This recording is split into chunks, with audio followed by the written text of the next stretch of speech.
Okay, so this is a document that I created when I thought I was going to teach comm class. Regardless, it is a document and an assignment I'm working on to begin my courses with starting next semester. I will give you kids on your Google Classroom, Tim, if you want it as well, I'll send it to you, a file that you can answer these questions to, and we'll look into what this is. So the inspiration behind this is there's a program out there called self-authoring. There are two parts to it. There's a past authoring, so if you recall, we did a previous lecture where I asked you, if you have memories that are more than a year and a half old and they still bother you, to write about them. So within the self-authoring suite, there's two components, the past authoring and the future authoring. So this document is created from the questions it asks you about the future authoring. Some of you may recall, I think I gave this to you in your psych class, okay?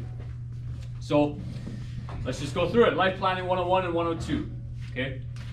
One of the main components of this self-authoring suite, the future authoring, is the particular question that you never get asked in high school. So what do you want with your future? Now, typically you get asked, well, what do your parents want? What do your friends want? What other people like you to do? But a better question to ask, and one that doesn't get asked enough, is what do you want with your own life? Now, a friend I met in Montreal, I told him about this, and he told me, you should change your perspective on it, and you should ask the students, what are the things you want to learn more about? It could be finances, it could be relationships, it could be a particular sport, it could be about a subject in school, how to write an essay, although you don't really need to know how to do that after high school, unless you go to university, but you don't need to go to university to have a good life, right? There are various areas in life. Maybe it's health, maybe it's well-being, maybe it's about travel. What do you want to learn more about? And so the spirit of this task, this assignment, this presentation is asking yourself, what is your ideal future? Now, there are many reasons for why somebody might not want to think about this question. It's a very difficult question to ask yourself. By writing down an ideal future, now that you have an ideal, you know damn well whether or not you are meeting that ideal or if you're falling short to it. And a lot of times we fall short to our own goals. And so that's why many people find it easier to not set an ideal future for themselves. People generally don't ask themselves, well, what do I want to do with my own life? Not what the cab driver wants for me, not what my mom or dad or siblings want, what do I want? Okay? So one of the first steps to this assignment is, what is your ideal future? Okay? And a good focus for this question, for this section, would be, how might your future have some purpose and meaning to it? What could you do with your life that is meaningful, that is purposeful, that pushes you to your limits of who you are and what you could be? Right? Because a lot of people, the goal they set for their future is, well, I want to be happy. You're going to ask yourself, well, what does that really mean, to be happy? What does it mean to pursue happiness as a goal? And really, if you talk to people, sometimes it just comes down to, well, I don't want to suffer in the future. And fair enough, right? Who wants to suffer? It's not fun. It's not enjoyable in the slightest. It can make you into a better person, but you don't want to be suffering all the time. So asking yourself and setting a goal of, what is my purpose in life? What do I want? What kind of value do I want to bring in the world? Will allow you to overcome those periods in your life where everything is suffering and everything feels like hell. And so that's why you set an ideal future, a goal for yourself, in which you have a purpose, a meaningful purpose that pushes you to your limits, and not just a simple goal like, well, I want to be happy. Okay, because quite frankly, happiness is a low-aiming goal. And happiness is a very fleeting emotion. It comes and goes at its own will. And it's hard to feel happy when, someone you love is dearly ill, or yourself. It's hard to feel happy when, you got bills to pay and your boss hates you and life kind of sucks. All of this, it's very hard to feel happy in those situations. But if you set a purpose of why you're at a particular job, and why you're doing something specifically, and what it's providing for you in the future, you're able to more easily overcome those challenges. So within this document, within this process, the next step is asking yourself about habits. Okay? what type of habits do you want to develop? What type of habits do you want to have in the future? And it's January 13th, it's 2023, new year, new me. A lot of people tend to set resolutions. So it'd be worthwhile to learn about how to set a habit that you can actually follow through on. So many of you in this class are developing the habit of exercising, showing up for yourself twice a week. And that's a very healthy habit that's sustainable. People have a tendency to go to one extreme or the other. Say, well, I want to be healthier, so what will I do? Oh, I'll go to the gym 5 times a week and I'll work out 2 hours a day. Now, if that's your lifestyle and that's what you've been living, sure, maybe you can keep that up.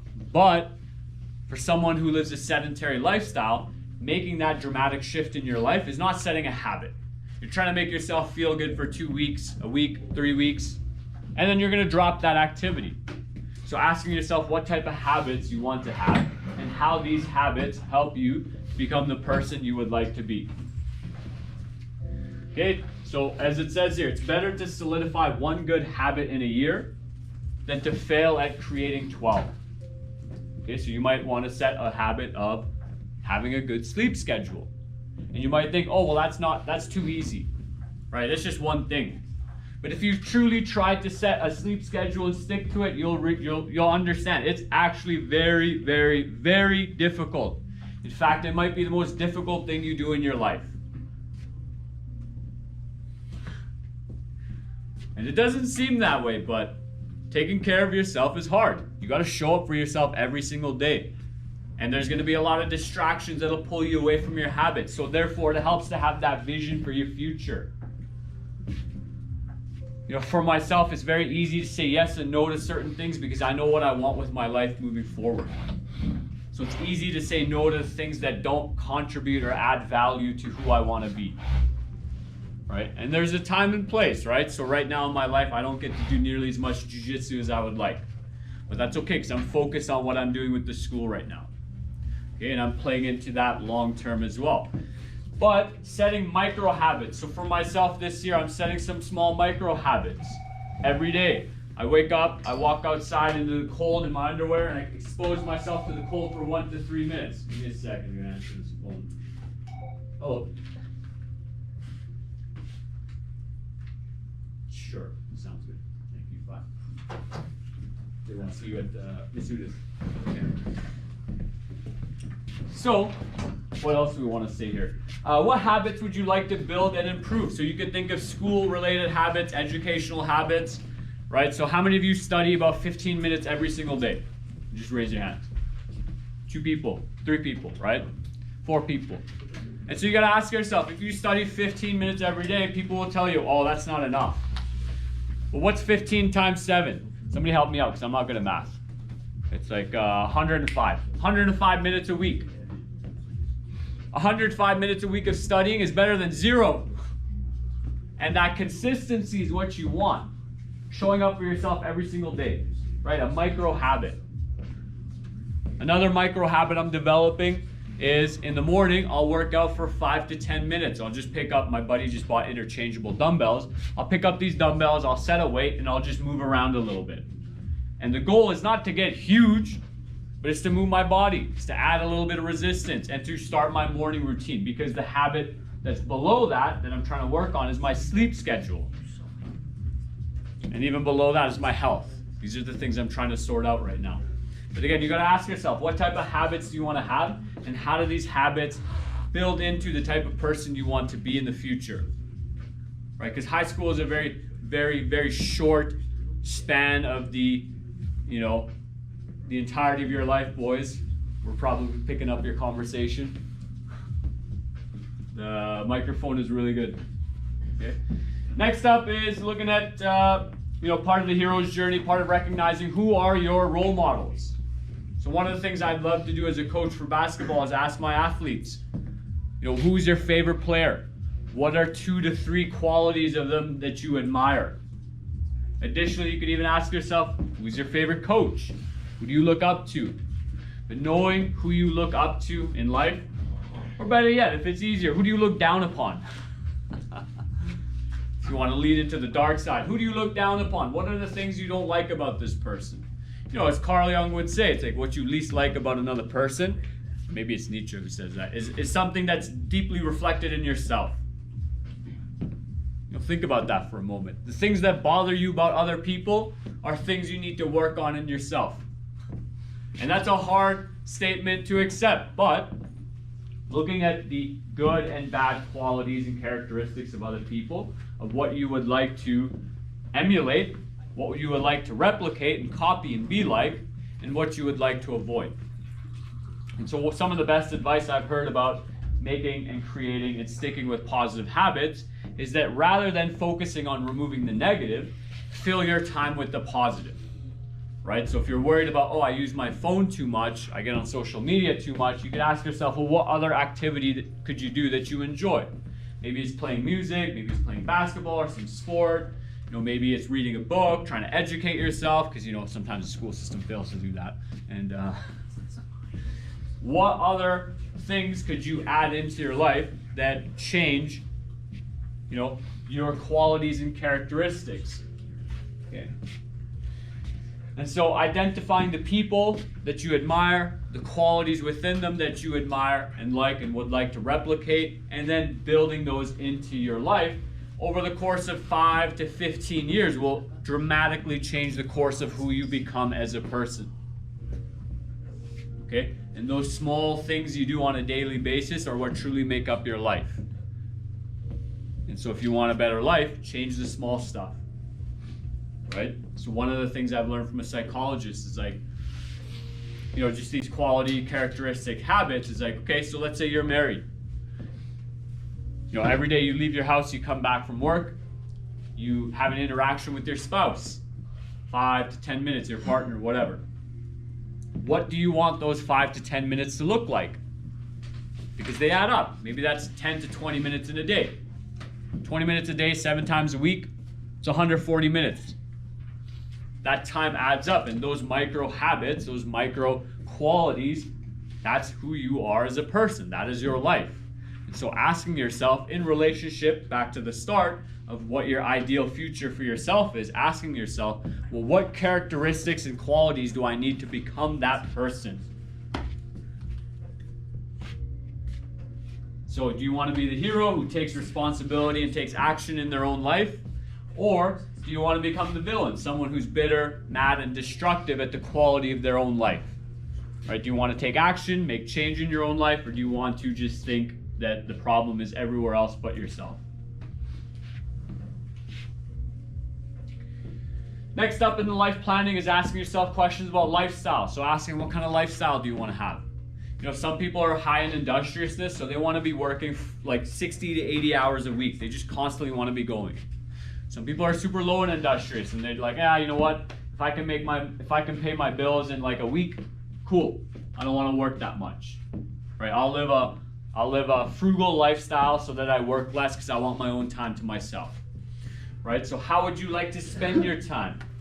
What type of work would you like to do? You know, at the end of the day, if you didn't have a job, if you didn't have some sort of meaningful pursuit, a work, something to do, it's very likely that you just end up in a nihilistic, destructive pattern, right? Because your brain and your body need something to busy themselves with, right? So my friend right now is very depressed, and go figure, the guy doesn't have a job, and he has several problems in his life.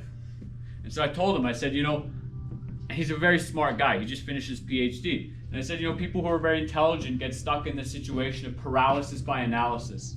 So instead of going out, getting a job, and seeing what it's like in the industry, he sits at home and he tells himself, this could go wrong, that could go wrong, that could go wrong. So his brain is devouring his own self. Rather than going out into the world tangibly to see what kind of work he would like, he's sitting at home and thinking like, well, these problems could arise. Because, you know, he's a smart guy, he's able to think about the problems. He sits at home, he thinks about the problems and says, I don't want to do that. But the problem with that is that you have no real world data on what that job looks like, unless you talk to someone in the field and they're very honest, but he's not doing that either, right? And so, you know, you got to ask yourself, what type of work would you like to do? And like we discussed previously, you have to go out there and experiment and see what that's like. And if you don't do that, especially if you're very intelligent and very you have a very high standard for yourself. If you're not doing that and you have nothing to keep your brain busy solving problems, you will instead turn onto yourself and devour your own brain, right? Not like literally, but your own mental health will decay because you're not busy solving some external problem. You will create problems on the internal. Now, I'd say a lot of students struggle with that, right? Now, obviously, some of your classes are overloading you, and that's a problem in its own self.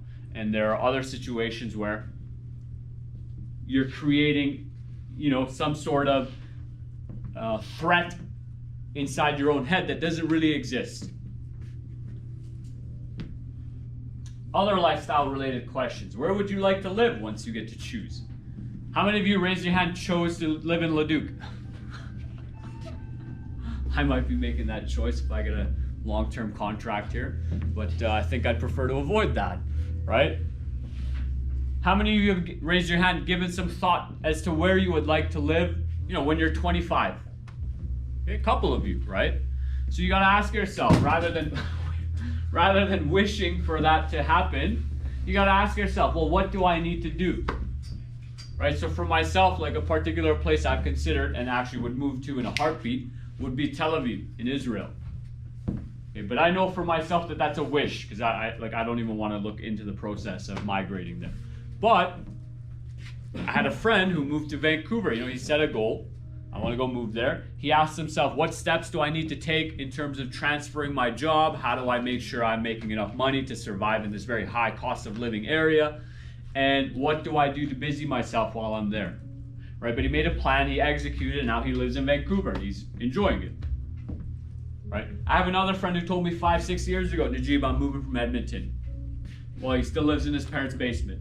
So ask yourself what lifestyle you want, and how does that play into the ideal future you set for yourself?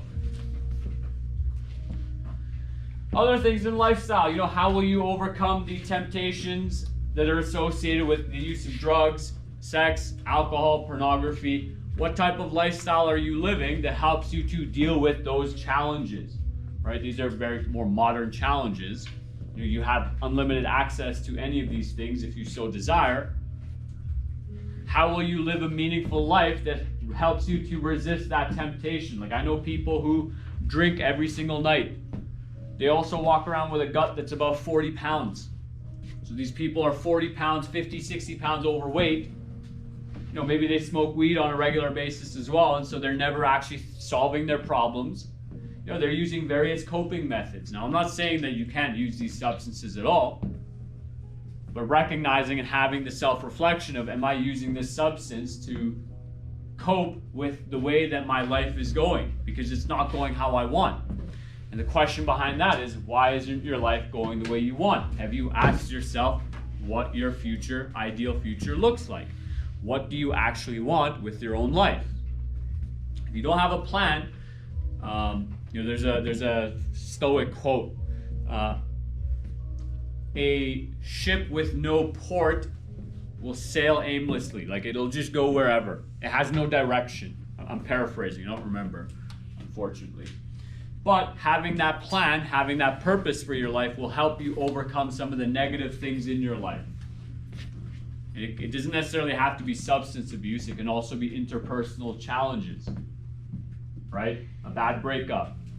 You get into a fight with some family member, severe illness, loss. All these things can really detrimentally affect your life and take you off your path. And so you got to ask yourself, what are you doing that's purposeful enough that helps you to overcome those problems, those challenges? And the last question on this lifestyle bit is, will you sacrifice your future for present pleasure? People have a tendency to sacrifice their future for the present, particularly young men in high school.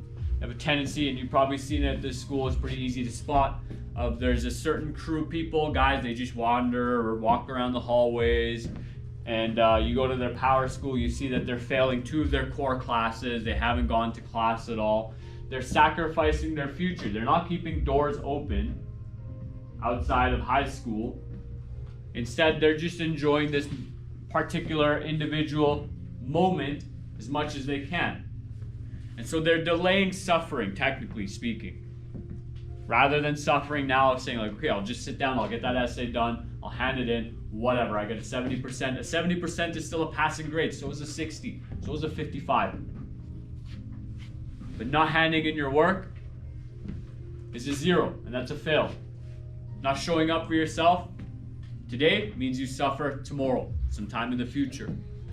Right? And so for those of you who come to the fitness center, you get a good workout in, like, you know your body hurts the next day, you're sore. And eventually you'll have to ask yourself, what more do I need to learn about working out, fitness, and lifestyle health? But for the time being, if you're not showing up for yourself, once a week, twice a week to develop that habit, the thing is you're just delaying those health problems 10, 20, 30, 40 years into the future. Right? And so the people who designed this program, they actually did a lot of clinical research on it, and they found that it was most beneficial for young men to set that future goal and to ask themselves, what they want with their life. And the reason why I'm particularly stating that fact is because right now the data suggests, not just suggests, the data clearly states that young women are doing a whole lot better than men. There's more women in universities than men right now, and there's more women pursuing and actively succeeding in their careers than there are young men. And so for the young men in this room, it's very important over here, Stephen, you should be listening to this, that you ask yourself these questions of what you want to do with your future and what you're doing right now. It's equally important for the young women as well to ask that question. What are you doing for your future right now? Are you delaying the suffering, or are you managing the suffering? Because your life shouldn't be all suffering, right? There should be an enjoyment. Having that balance and asking yourself, am I sacrificing my future just to enjoy this present moment? Additionally, planning out your life, you should consider your social life. So it's very easy to make friends in high school. It's very easy to spend time with your friends in high school. But as soon as you leave high school, it gets more and more difficult. And in a city like Leduc, where you don't have a public transportation system, where if you don't have a car, you're probably not going to see a lot of people unless they pull up to your house, you got to ask yourself, what kind of social life do you want to have? How often and regularly do you want to see your friends or family members, if you don't live with them? How many friends would you like to have? How many close friends? How many acquaintances? All of these things are important, right? And they might not be important or relevant to you right now because you see your friends and people you like every single day for 8 hours a day. It might be too much for some of you, maybe many of you. But these are questions to consider as you continue to age. What kind of social life do you want to have? How often do you want to go out and do new things and meet new people? That might relate to how extroverted you are. Right? If you're more towards the introvert side, that might be a once a week, once every 2 weeks, maybe once a month thing. Right? But asking yourself what kind of social life you want to have. Additionally, so some of the general guidelines I have here is that friends and acquaintances can play a significant part in having a meaningful and enjoyable life. Like, it's good to hang out with your friends every now and then and have a good time, right? And it's very relieving. But it's perfectly reasonable to end friendships that are not good for you and to prioritize those that are good to and for you. Right? So in high school, that's very challenging because you're stuck with these people, especially at a smaller school. You can't really get away from certain people, which is unfortunate, right? But as soon as you leave high school, you got to ask yourself, which relationships and friendships do you want to cut because they're not helping you, right? So like nowadays with students, like since coming back from the break, there's some students who come up to me, the first thing they say is just negative. Oh, I hate being here. Oh, I'm miserable. Oh, I'm tired. And I just call them out on it. And they don't like being called out on it. Well, now they don't come and talk to me anymore. So it's great. So my mornings on supervision don't start with negativity. Because if you're trying to do something that's difficult in life and you have people around you that are negative, like difficult stuff is hard enough to do as is. It's even worse when you have someone that's negative. And maybe that negative person is you. Maybe you got to do some work on yourself. Okay, maybe that negative person is someone in your family. And so you got to ask yourself, what type of relationship do you want to have with that person? Your forced commitment or shared space will end with high school, as I've already said. It is necessary to develop skills for making friends and being able to spend time alone. So, most of you probably don't have really good friend-making skills. simply because you're just forced to sit beside one another. You just bump elbows, you start talking. Now you're buddies, right? But when you're in university, college, when you're in your job, it gets a lot more difficult. And as you age, more people get married, more people have children, they get busy. And so it's difficult to make friends. And so if you want to have a relationship with a person, you need to sometimes extend your hand and go first and invite them over to whatever you are doing and see if they're willing to invite you to what they're doing. And some of the best advice I've heard on that note is that, if you're really trying to make friends and trying to make new friends, like, you have to say yes to every opportunity they give you to gather socially. The more you say no, the less likely they are to invite you, and it gets more and more difficult. But having that self-reflection of what kind of friends you want to have and what kind of social life you want to have will help you to set that aside. So I gave you a book previously by Dale Carnegie, How to Win Friends and Influence People, and he gives a lot of advice there on how to do that, because it gets incredibly difficult as you age.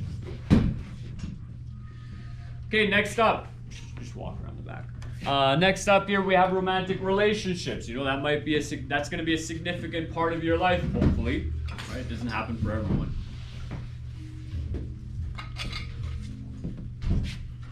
But partner selection is incredibly important, regardless, male or female. If you pick someone who isn't well suited to you, you are going to suffer.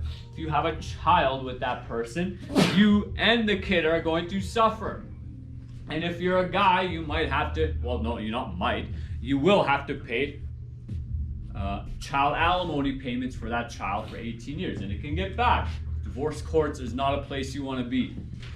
So, asking yourself, what traits do you value, and which of those would you want in your partner, right? That comes back to the little bit that we did about your role models, right? So you should also have not only the role models for, if you're a guy, who do you look up to, or a girl, but also what traits and qualities do you admire in the opposite sex, or whichever one you're trying to attract, right? What kind of partner would be good for you? These are questions that people don't really ask themselves about relationships. People just get into them and say, oh, well, I gotta find somebody.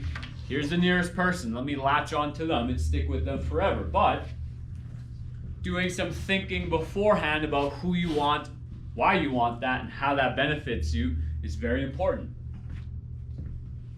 Next set of questions, have you organized your views on marriage? Is that something you want?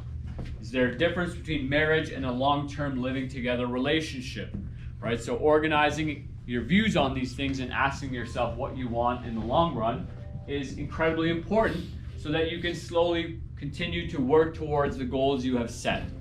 So if you want to get married and have kids, being very open and upfront about that is important, because it communicates to whoever you're engaging in a relationship with that that is something you want. And you have to be very honest and upfront with yourself on what the other person wants. If they're telling you something, believe them. And don't hope or expect them to change halfway through.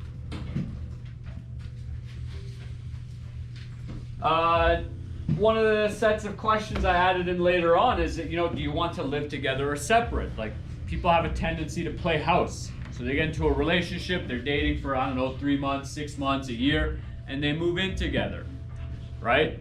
And then you gotta ask yourself, well, what are you doing? Are you just playing house? Are you having a long-term live together relationship? What is going on? What are you trying to do? Okay. How soon together would you want to live with this person, and how soon after would you be willing to marry them, right? Because, again, you can't just keep people waiting, right? And you don't want to keep yourself waiting either. You got to figure out what you want, and you should start pursuing that relentlessly, really, because your time on this planet is very limited.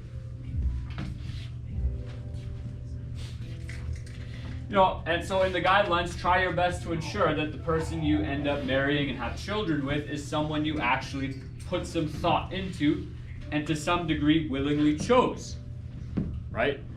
Guys or girls, you have a choice in who you choose to have as a partner. You can actively play a role in this, and you can do some thinking beforehand. And so another question you might ask yourself is, if I want a partner that has these traits and qualities and is of this caliber, well, who do I have to become to attract that person? And that goes back to the habits, the qualities, characteristics, and the future planning.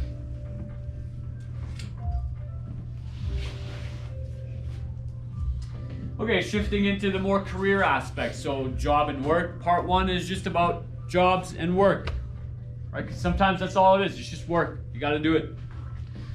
And so asking yourself, setting a goal. You know, when I have a job, what am I there to learn? Helps you to overcome having, I don't know, an idiot boss or idiot coworkers, because that's not fun. Or a meaningless job where you just stand around and, I don't know, you stock shelves. It's like, if you're 35 and that's what you're doing with your life, you might want to bite a bullet, you know? But if you're 16, you might still want to bite the bullet, but hey, at least you're getting paid and you're learning employable skills, showing up on time, doing the job that's being asked of you, doing it in a trustworthy manner. You know, if you're a cashier and the coins keep disappearing out of your little till, how long do you think you're gonna have that job?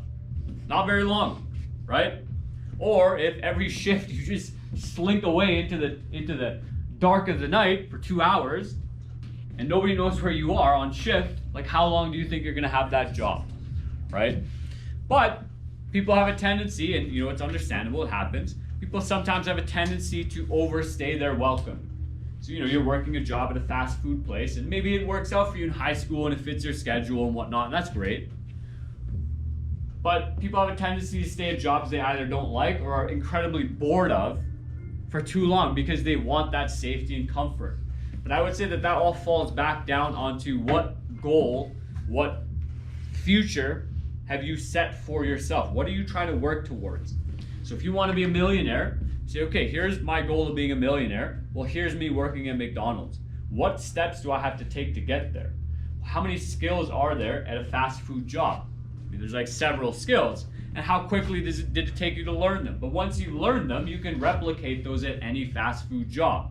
So that's why I recommend and advise people, hey, go and try, I don't know, 20 different jobs, because there's new skills to be learned in all of them and it keeps you interested and engaged. But asking yourself and setting these small goals, like if you're currently unemployed and are looking for a job, what goal do you have for yourself in the next 3 months? It could be as simple as, well, I want to get a resume put together. Cool. That's a goal for the next 3 months. Try to get that done. The next step could be, well, I want to apply to, I don't know, 5 different jobs. Excellent, right? Building up these goals. And then asking yourself, and like you guys are in grade 11, so your time in high school will be over a lot sooner than you think.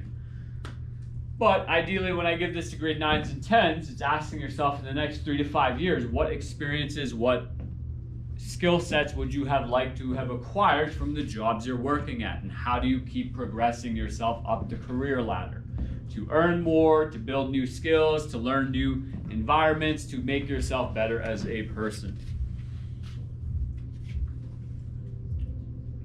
Additionally, one of the things for long-term planning is, well, what is necessary to be qualified for the type of work you want to do long-term, right? So I don't know, some people dream of being a dentist, not this guy, but what do you need to do to become a dentist? What programs do you need to get into? What grades do you need to have?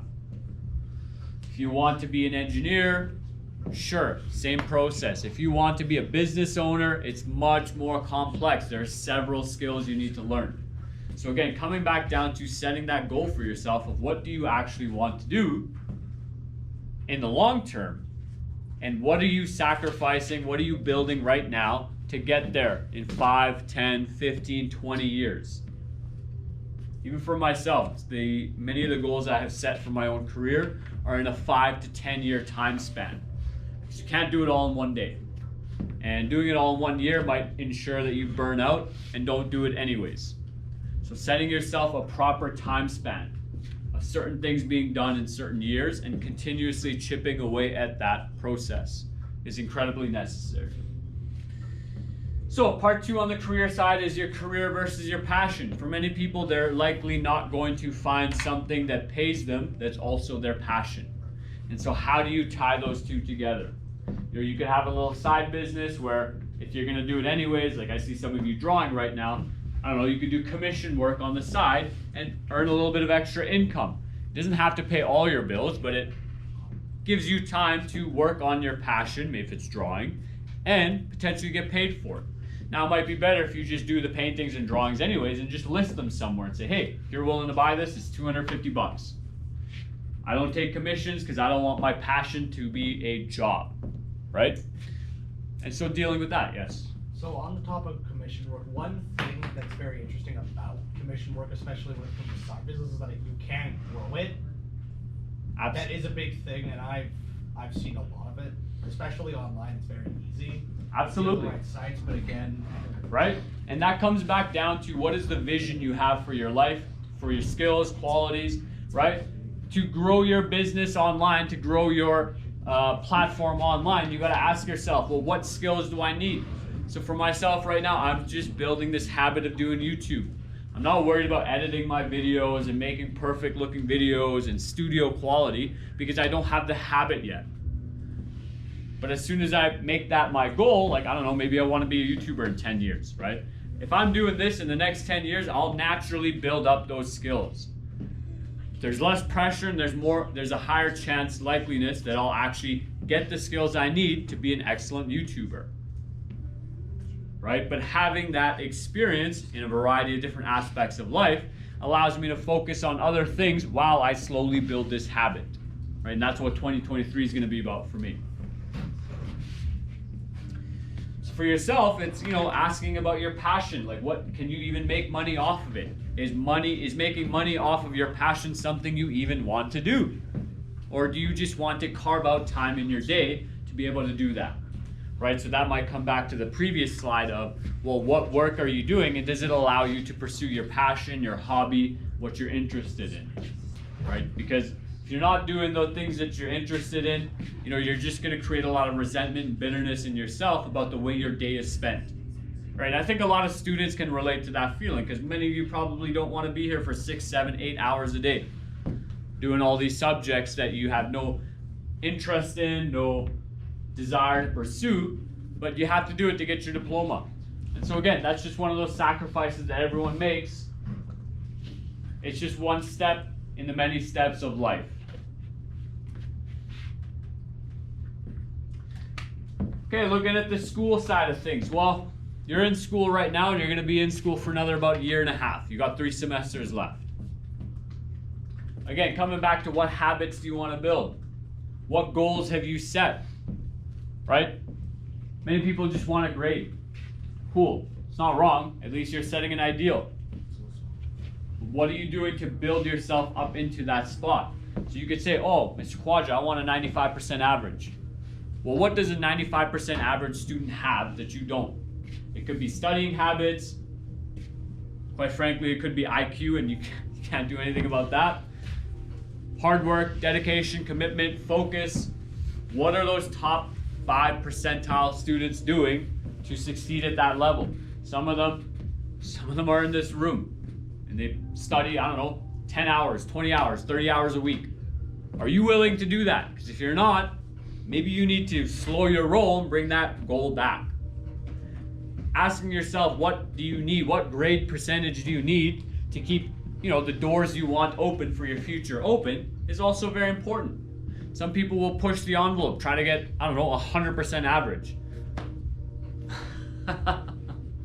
And you know, you gotta ask yourself, what does that help you achieve in the future? What do you want to do in the future with that grade? Right? Because having a 90% average probably keeps just as many doors open as having 100% average. But allowing yourself that little bit of freedom of like, hey, it's okay if everything isn't perfect, might help your mental health, which, you know, all the money spent on therapy in the world can't fix that, right? You got to fix that yourself. And medication will only help so much, right? So building up those goals, 3 months, 6 months, 1 year, 5 years, right? 5 years from now, what kind of habits do you want to have school related? Particularly when I'm asking this to more younger students, and you know, for those of you who know you want to go to university, like the level of work required from the student, the pupil in high school is like this. In university, it's like this. It's ridiculous. Like, I just talked to one of our alumni who I'm trying to get to coach, and yeah, he was saying it's completely different. The professors don't even care about you. He was saying in his math class, of the 32 lectures they had, the professor showed up to 15. It's So I don't want to hear any complaints about Mr. Kawaja, you don't work.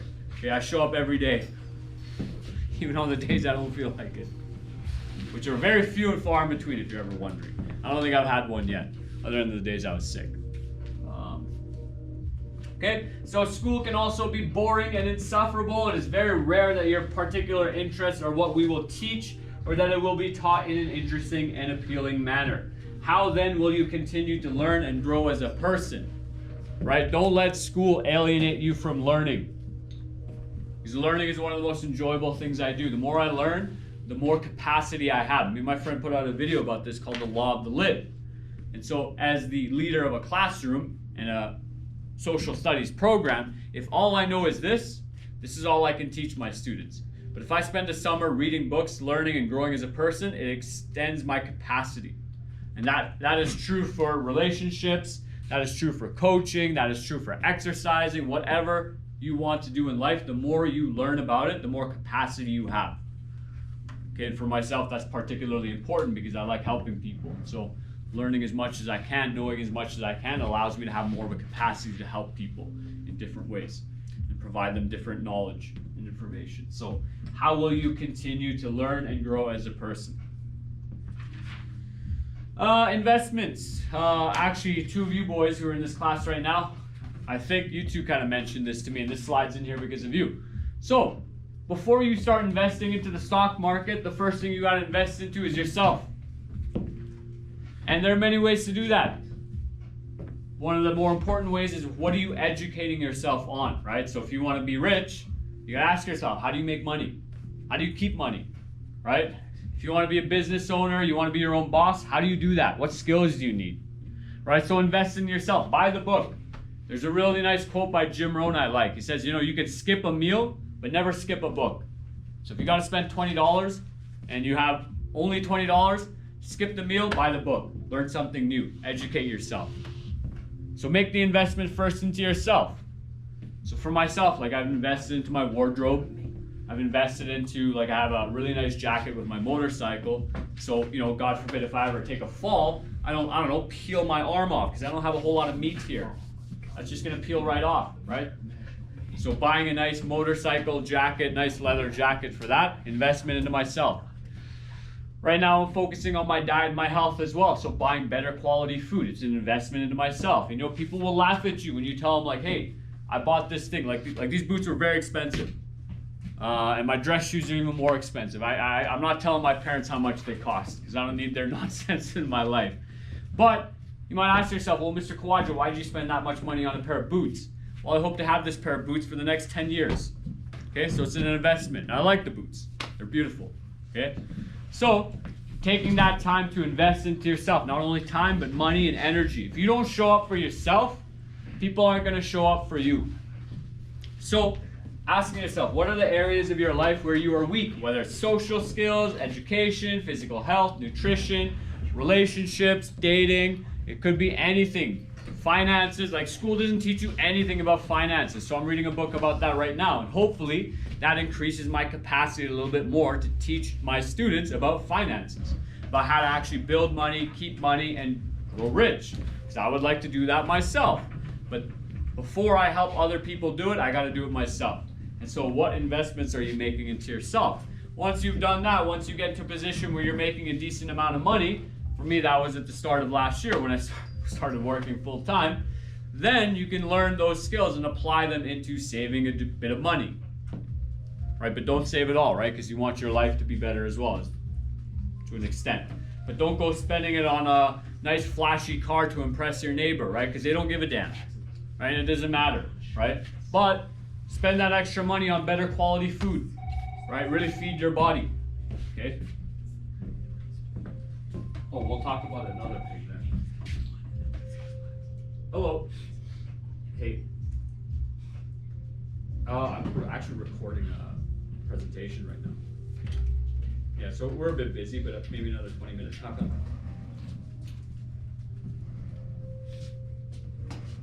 Okay, yeah, I can send them over.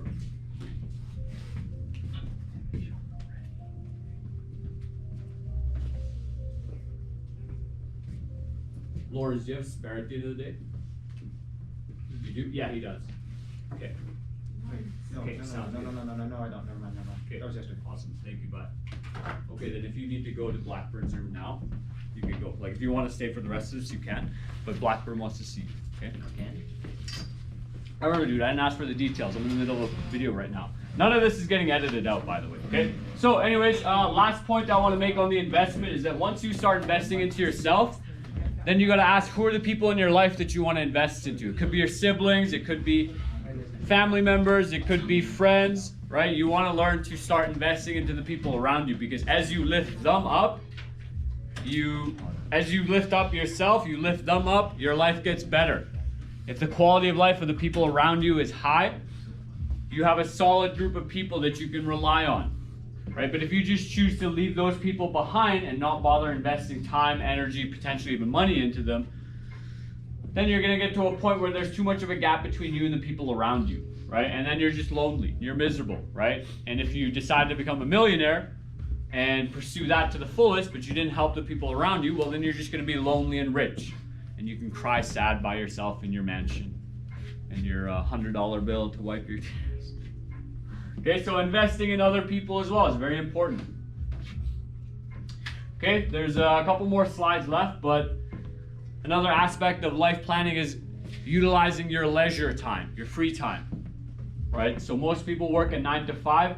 You have, I don't know, you get home at 6. You got like an hour or two to eat, use the washroom, whatever, right? Still gives you about 2 to 4 hours a day on your own. What are you doing in that time? Are you using it to help you prepare for the next day? Are you using it in a manner that helps you alleviate the stress from the day as is? Are you using it to build your hobbies, your side business, to build yourself up? What are you doing with that extra 2 to 4 hours a day? I'll tell you what most people do with it. They just scroll away on their phone, right? And it's kind of sad. You're just scrolling your life away, right? But as I mentioned earlier, it's a matter of what other habits, good habits, would you like to put in there to take up that time. So if you had something that really interested you, that really captivated you, you wouldn't be thinking about your phone. Right? Like I have some friends, I hang out with them, it doesn't even cross my mind that I have a cell phone, that I have Instagram. Right? Sometimes I'm watching a podcast and the conversation's so interesting that I don't want to look at my phone. I want to listen to what they're telling me. I want to learn about this subject. Right? Sometimes you hang out with people, you do some stuff, and it's very engaging. It requires your full attention.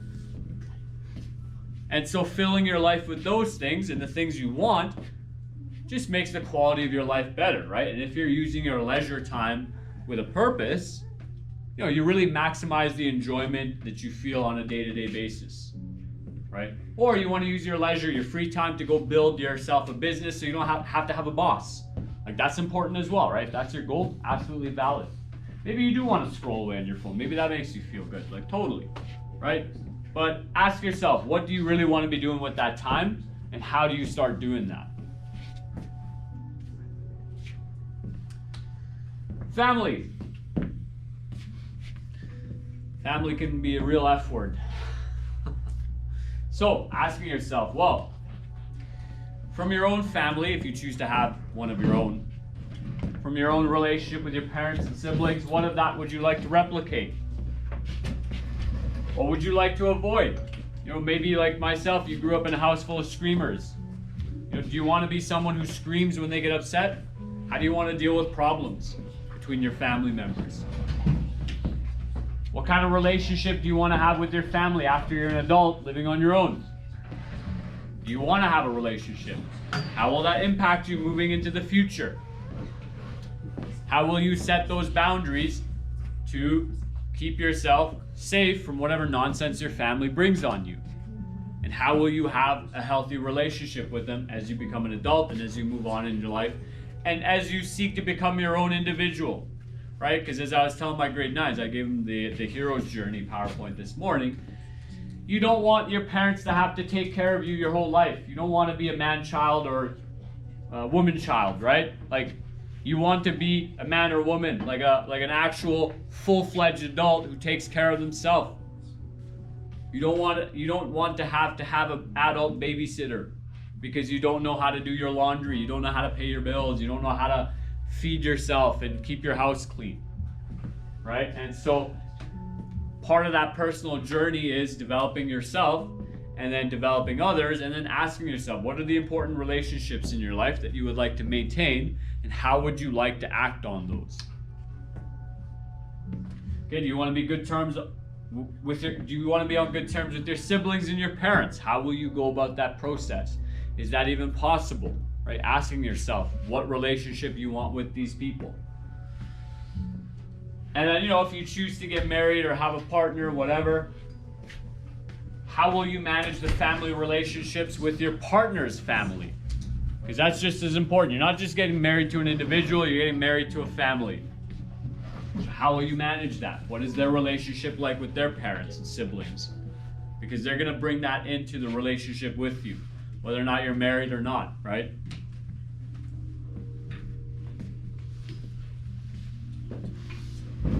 The last part of the PowerPoint here is the opposite of the start. So to start, I asked the students to consider what is an ideal future, and we finish with what is a hell that you would like to avoid. So asking yourself, what is the worst possible outcome for my life to look like?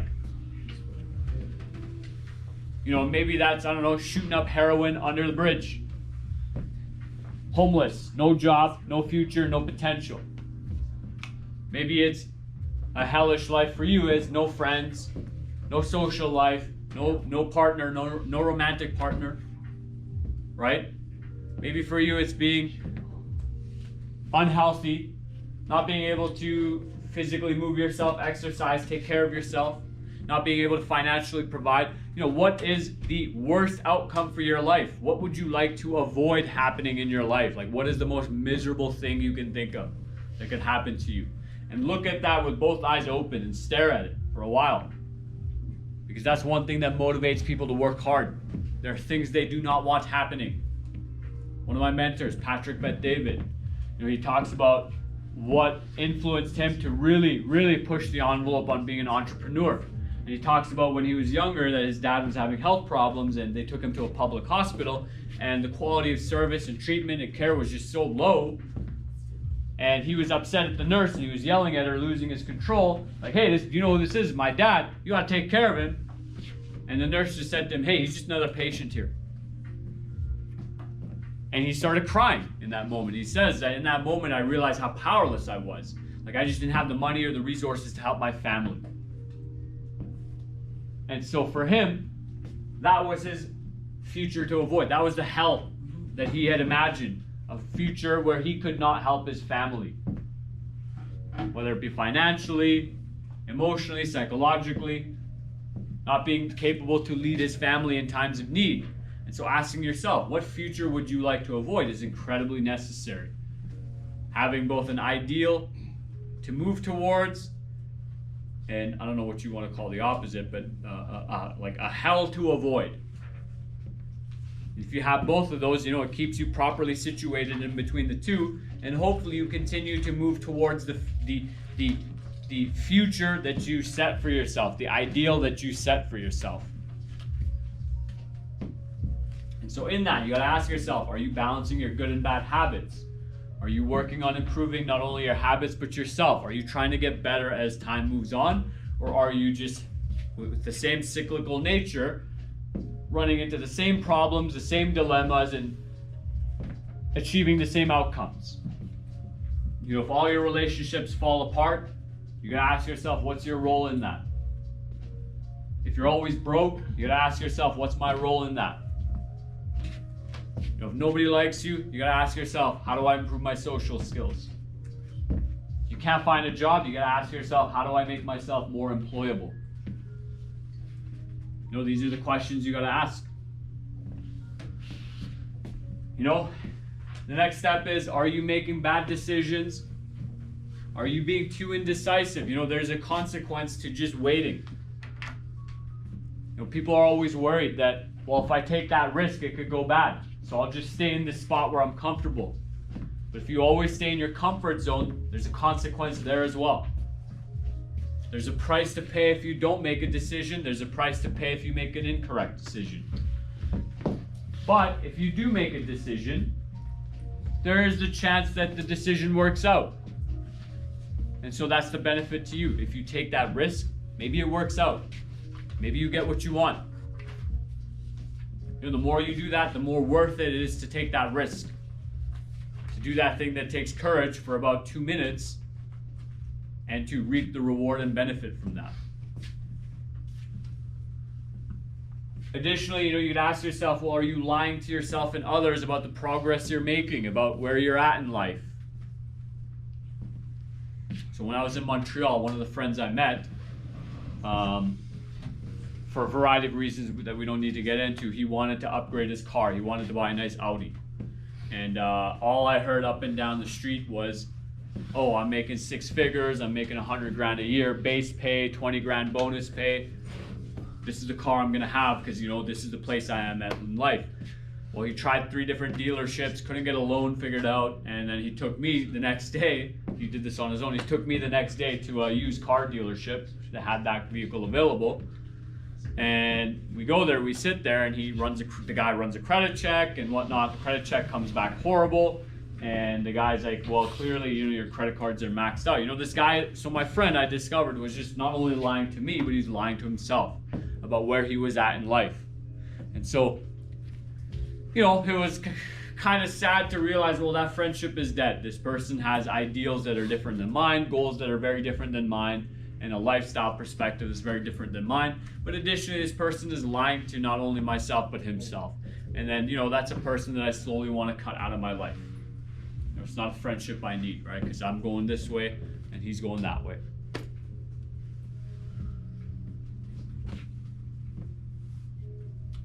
The last thing I'll ask or inquire with this presentation is, which emotions dominate your life? Is it bitterness? Are you resentful? Are you cynical? Are you angry? If the emotions that dominate your life are negative, it's your responsibility to sort that out, right? Because it's your life. Like, your parents are going to die one day. Everyone you love will die one day. Everything you care for could fall apart. So at the end of the day, if you're not your own knight in shining armor to save your own damsel in distress, who's going to do it for you? You got to do it yourself. And what else are you going to do? In the potential 50 to 75 years you have here, what else are you going to do other than make the best life that you can for yourself?